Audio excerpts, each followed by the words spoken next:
888-775-3773. Let me go to Ruben out of Indiana. Ruben, welcome to the show. You're on the air. Hey, Mr. Peterson, how you doing? All is well. Speak up a little bit, Ruben. Hey, can you hear me, Mr. Peterson? I can, yes. Right on, right on. Hey, I'm having a tough time going and forgiving my father, not because I don't want to, but because I can't get a hold of him. The last time I seen him and I got into an altercation. It was a physical altercation. I didn't know how to handle it at the time. I don't have any anger or hate in my heart for him. I just want to know how to go about something like that when the person that I have to forgive doesn't want any contact with me. Well, if you can't reach him, he won't talk to you or whatever. You just realize that as you can help yourself, whatever his issues are, he cannot help himself, and just wish him well and go on with your life. Just don't be angry anymore at him, and you'll be fine. Because you can't talk to a person that you can't see, so don't worry about it. Oh, right on.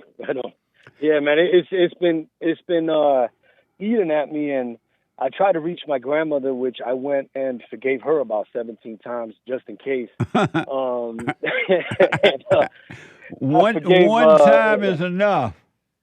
Oh, okay. Well, I'm like overkill. I just wanted to make sure that I had it all out, and I went and tried to forgive my mother on FaceTime, and I forgave her over the phone about another 17 times. Even through text, just in case, because she's How did she react when you forgave her? Well, she black, so you already know. No, I'm just kidding. She was, she was very angry, to say the least. Growing up with my mother, I hope I'm not ranting too long, but growing up with my mother was rough. Yeah. There wasn't any emotional love as like affection type of stuff, which is good. Yeah. I guess, but there was a lot of anger.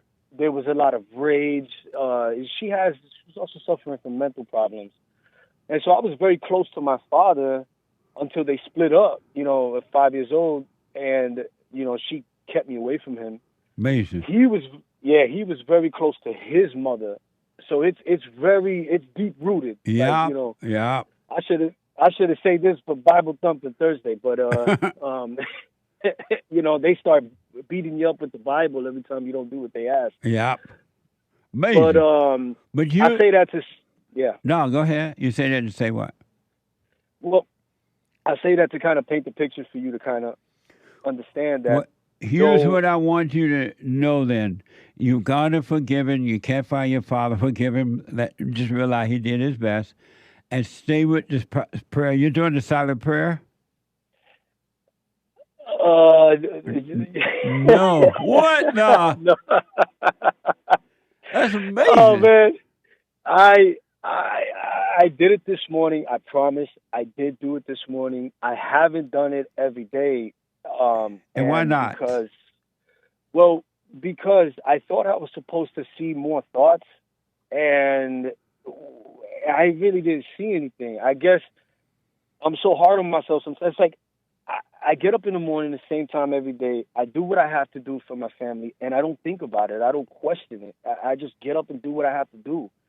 And so it's like when I started to do the silent prayer, I'm like, man, I don't know if I'm retarded. I mean, dumb. I don't know what, but I'm not thinking about anything. Just putting on my pants. Beautiful.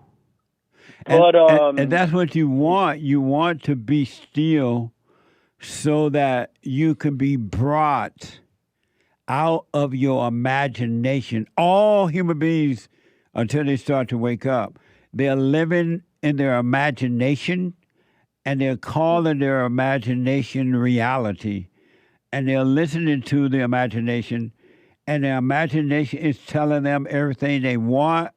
It makes them think they know what they want, what they need, their plans for the future. and they're living in the imagination, calling it seeing, and it's not at all. And so, um, um, God, the truth, will bring you out of your imagination if you be still and allow it to happen, so that you can be clear in all things all the time. Yeah, you shed so much light in that for me. I think there was another caller who said the same thing about the silent prayer, Yeah, and you said don't expect nothing. right. And so I brought that with me this morning. I woke up first thing in the morning. I said, "Don't expect anything." And then, sure enough, as soon as I go on about my day, the thoughts start coming in. I start rushing, Yeah, and I'm like, "Oh, this is what Jesse's talking about." absolutely.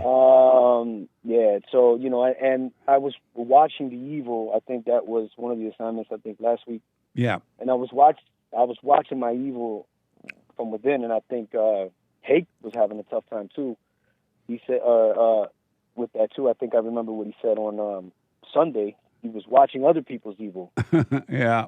and Amazing. and I'm like, how does a guy with such good hair watch? Anyways, but no, I'm like, Oh, well, so I, I find myself getting angry at others around me, and yeah, and and so I live a very secluded kind of life. Like it's I don't have friends. I don't go out drinking anymore. I'm always in the gym, and so it's like, but I find myself getting so angry sometimes at my wife. I thought yesterday, Mandy or Mindy was my wife. I'm like, what the? It's the same lady.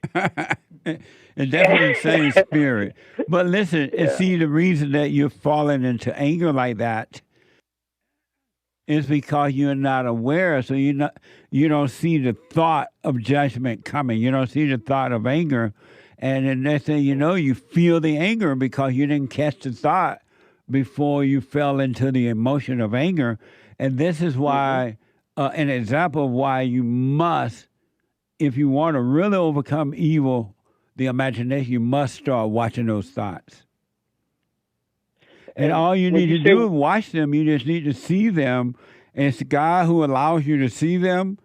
And it's the Spirit of God that takes them away from you because they are spirits in your imagination and emotions. when you say watch the thoughts, let's say I'm in front of, you know, my wife, Right. and when you say watch the thoughts, what do I do at this particular moment? Because at times I almost feel like, and I mean this respectfully, I almost feel like I'm teaching my wife as if I'm like, how don't you know this? And I find myself, you know, realizing that common sense isn't so common, and Right. it almost feels like I'm raising my wife And you versus are. having You what? are your wife. You are your Yeah. wife's father. She is your daughter.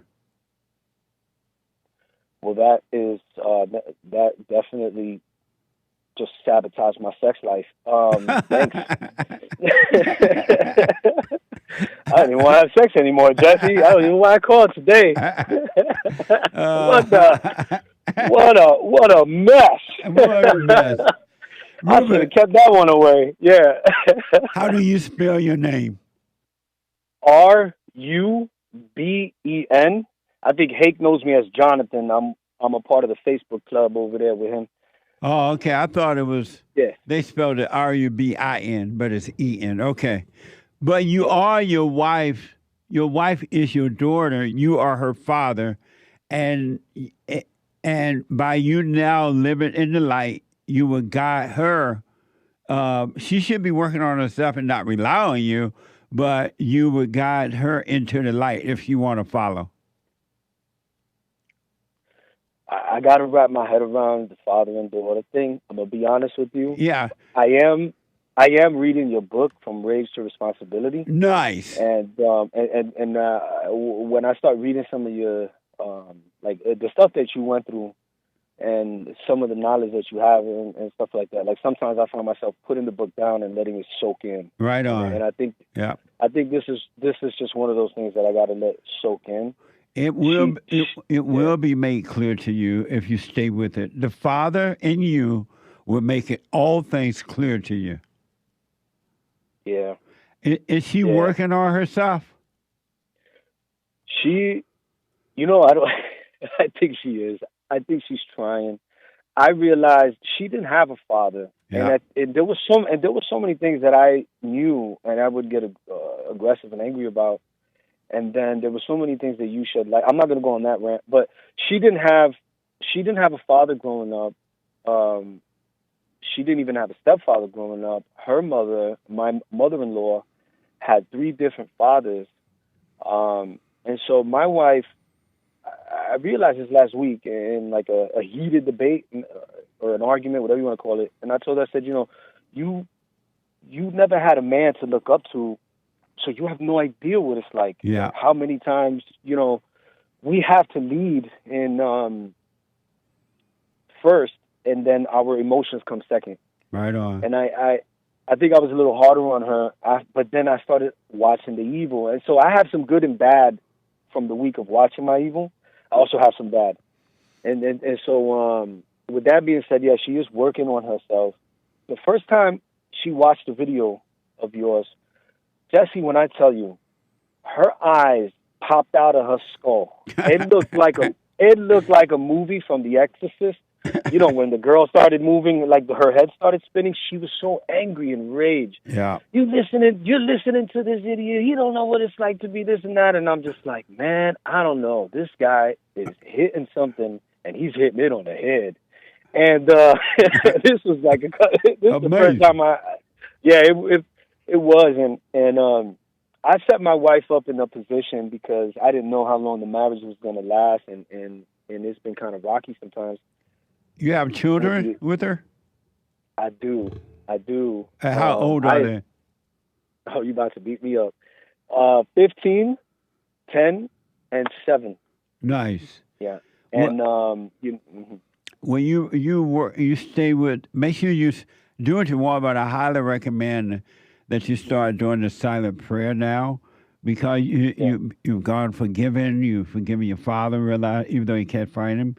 And now all you need, there's no more for you to do than to be present, instead of in your head thinking about the past or the future or what you have or don't have or all that mess.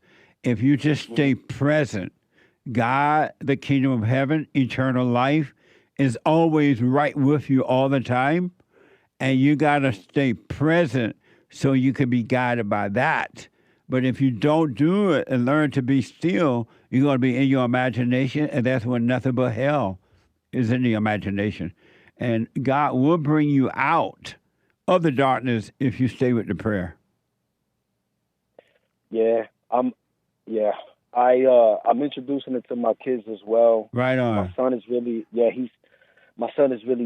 benefiting it from the most. He's got a lot of like anxiety and fears and stuff, and so he loves your shows, your radio shows. He's actually reading The Antidote.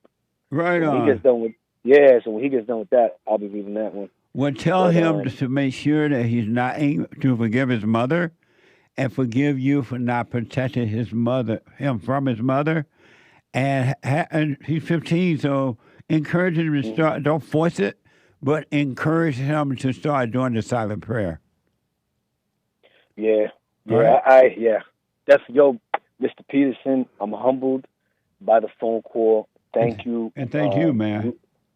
All right, boss. I appreciate you, Mr. Peterson. Thank you, guys, and shout out to all the team over there. I really do enjoy the show. Love you guys. God bless you guys. Hake is here right now. Hey, Hake. Hey. I got a question for Hake. Mr. Hake. Yes. What conditioner do you use, man? And can you say it on the air? Water and natural body oil. Amazing. And a little bit of shampoo sometimes. The guy with the good hair. Right on, Hake. Thank you. All right, Ruben. Thanks for calling, man. Let me hear from you again. Right on, Mr. Peterson. All God right. bless you guys. I'll talk to too. you later. You too. Peace. Bye now.